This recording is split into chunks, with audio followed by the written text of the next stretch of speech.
बिस्मिल्लाहिर्रहमानिर्रहीम। अस्सलाम वालेकुम।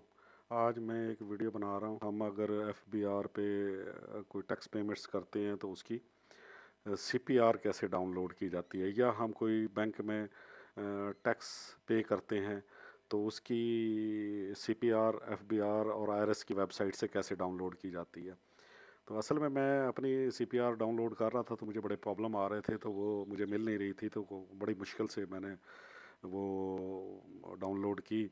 तो नॉर्मली लोगों को शायद पता नहीं होता, अगर उन्हें टैक्स एडजस्ट करवाना है, अपना इनकम टैक्स या विद होल्डिंग टैक्स या कोई और टैक्स एडजस्ट करवाना है, तो जो उनका डिपार्टमेंट है या उनका एम्प्लॉयर है वो जो है सीपीआर मांगता है कि सीपीआर आप लेके लाएँ आएँ तो हम आपका टैक्स एडजस्ट करेंगे। तो वो सीपीआर की ज़रूरत पड़ती है। तो सीपीआर कैसे डाउनलोड होता है, तो वो थोड़ा सा प्रोसेस चेंज हुआ है एफबीआर ने, और आईआरएस में भी अपना उन्होंने ज़रा इंटरफेस चेंज किया है, तो उसमें प्रॉब्लम होती है लोगों को उसको सीपीआर डाउनलोड करने में। तो इसलिए मैं अभी अब जाता हूँ डायरेक्ट बगैर टाइम ज़ाय किए कि कैसे सीपीआर डाउनलोड की जाती है। तो सबसे पहले मैं आईआरएस पे गूगल खोला मैंने, और फिर आईआरएस यहाँ गूगल में टाइप किया तो ये आईआरएस आ गया। ये पहला आईआरएस जो है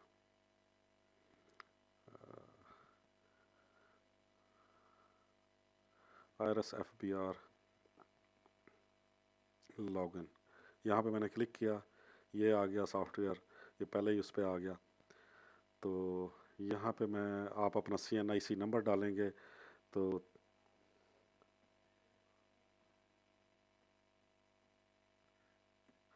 और यहाँ पे आप अपना पासवर्ड देंगे। आईआरएस का सॉफ्टवेयर जब खुल जाएगा तो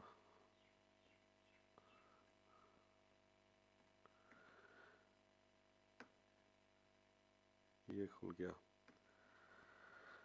तो ये जब आपका आईआरएस का ये इंटरफेस खुल जाए तो अब असल में प्रॉब्लम ये आती है कि लोगों को यहाँ से मिलता नहीं है। पहले यहाँ एफबीआर मालूमात में भी कुछ चीज़ें आ रही होती थी कि टैक्स आपका कितना डिडक्ट हुआ, बट आपको सीपीआर नंबर नहीं मिलता। आपने टैक्स जमा कराया, मतलब कोई CPSID के अगेंस्ट आपने टैक्स जमा कराया, तो आपको वो सीपीआर नंबर चाहिए। अब सीपीआर नंबर नहीं मिलता, तो उसके लिए ये आप टास्क बार देख रहे हैं, ये इसमें होता है। तो अब इसको इन्होंने थोड़ा सा ये शायद जानबूझ के किया हुआ है या अनइंटेंशनली किया हुआ है। ये इसमें जो है, ये अगर आप देखें ऐसे ये विंडो मूव करती है। तो इसमें जो है विंडो में ये आप ऐसे एरो से, राइट और लेफ़्ट एरो से आप मूव कर सकते हैं। अब मैं ये राइट पे, ये जो सीपीआर है, आपने यहाँ पे जाएंगे, ये आखिर में इनवाइस मैनेजमेंट है, और यहाँ पे ये बिल्कुल वाइट स्क्रीन है, यहाँ पे नज़र नहीं आता। यहाँ पे MIS लिखा हुआ है, इसको आप क्लिक करेंगे। MIS को, ये अगर आप देखें ये MIS क्लिक हो गया, यहाँ पे ये इंफॉर्मेशन सेंटर खुल जाएगा, तो इसको क्लिक करेंगे हम। फिर ये खुल गया। अब इसमें मुख्तलिफ हैं, foreign assets, foreign currency, domestic assets, e hearing. लेकिन हमने जब सीपीआर डाउनलोड करना है तो हम सिर्फ पेमेंट डिटेल में जाएंगे। अब यहाँ पे अगर तो आपके पास कोई पहले से ऐसा स्पेसिफिक सीपीआर नंबर डाउनलोड करना चाहते हैं, तो वो अगर नाम सीपीआर नंबर है तो आप यहाँ लिखेंगे, वो खुद ब खुद डाउनलोड हो जाएगा। लेकिन नॉर्मली हमने PSID के अगेंस्ट चलान जमा कराया होता है, तो हमें पता नहीं होता सीपीआर नंबर क्या है।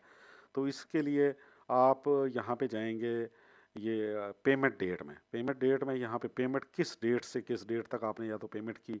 अब फ़र्ज़ करो मैं सारी डाउनलोड करना चाहता हूँ जो 1 जुलाई 2024 से, तो ये 2024 से जितनी भी मेरी CPR होंगी उन तमाम को खोल देगा। और किस डेट, पेमेंट डेट मैं कहता हूँ 7/1/2024 से लेके आप मेरी 30 जून और 2025 तक आल CPR में देखना चाहता हूँ। अब मैंने ये डेट दे दी, यहाँ पे क्लेम्ड में आल होगी, और ये खुद ब खुद ऑटो पे आ जाएगा CNIC नंबर, रजिस्ट्रेशन नंबर आपका। अब मैं यहाँ पे जाऊँगा बग़ैर किसी और एंट्री के, यहाँ पे इसको सर्च में क्लिक करूँगा। ये देखें, ये मेरी सारी जितनी भी 1 जुलाई 2024 से लेके और 30 जून 2025 तक जितनी भी मैंने टैक्स मेरा डिडक्शंस हुई हैं, या बैंक ट्रांजैक्शंस में, या कोई मैंने फॉरेन ट्रांजैक्शन की है, या कोई मैंने खुद टैक्स जमा कराया है किसी PSID के थ्रू, वो सारे सब के CPR नंबर ये देखें। ये पेमेंट ID है, इस पेमेंट के ID दिया हुआ, और ये CPR नंबर्स हैं ये सारे।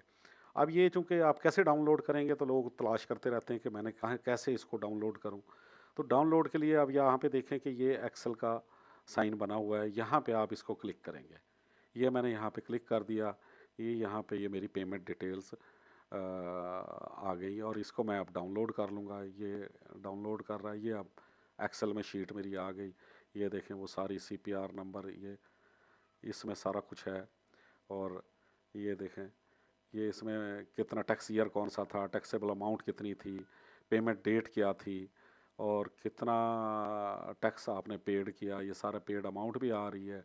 टैक्सेबल अमाउंट कितनी थी वो भी सारी आ रही है। टैक्स ईयर 2024-25 और ये 25 तक ही आ रहा है। और टैक्स मंथ किस महीने आपका टैक्स डिडक्ट हुआ, मसलन 6 मंथ में, 7th 8th 9th। तो इसको मैं अब सेव कर लूँगा। ये मैंने इसको सेव किया, सेव एज़ करके। तो इसको कोई भी पेमेंट डिटेल्स आप मैं इसको कोई भी नाम दे दें आप, CPR मैंने इसको नाम दे दिया, इसको मैंने सेव कर लिया अपने उस पे। ये मैं सेव कर रहा हूँ इसको।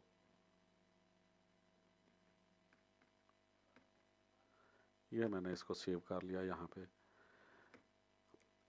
अब मैं इसको मिनिमाइज़ कर दूँगा और अब मैं जाऊँगा, इसको भी मिनिमाइज़ कर दिया। अब मैं फिर अगेन गूगल में जाऊँगा और मैं यहाँ पे गूगल में फिर दोबारा EFBR लिखूँगा, EFBR।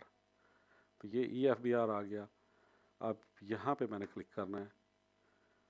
अब यहाँ पे मैं वेरिफिकेशन, ये होम पेज खुल गया है। तो यहाँ पे वेरिफिकेशन, पहला होम है, पेमेंट, सर्च, टैक्स पेयर, लेकिन मैंने वेरिफिकेशन में जाना। वेरिफिकेशन में ऑनलाइन डॉक्यूमेंट वेरिफिकेशन में ये मैंने खोल लिया।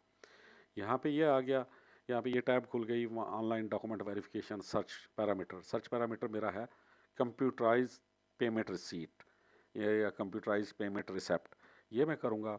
अब मैंने जो एक्सेल में शीट खोली हुई थी, मैं अपना वहाँ से अपना CPR नंबर उठाऊँगा। ये मैंने CPR फ़र्ज़ करो, ये पहला CPR है, ये मैंने कॉपी किया यहाँ से और इसको अगेन मैं मिनिमाइज़ करूँगा और फिर मैं यहाँ पे इसको पेस्ट कर दूँगा। अब चूँकि इसने हिंट दिया हुआ है कि उसका फॉर्मेट क्या होना चाहिए CPR, तो ये कह रहा है कि 2 नंबर्स 2 डिजिट्स के बाद आपने डैश लगानी है। तो यहाँ पे ये मैं डैश लगा रहा हूँ। फिर ये ईयर है 2024, यहाँ इसके बाद मैं डैश लगा रहा हूँ। और फिर ये 5 डिजिट्स के बाद फिर डैश लगना है, 1 2 3 4 और ये 5। यहाँ पे मैं डैश इंसर्ट कर दूँगा। अब मैं यहाँ से सर्च करूँगा। अब ये सर्च हो रहा है। तो ये सर्च हो रहा है, ये एक विंडो पॉपअप हो जाएगी।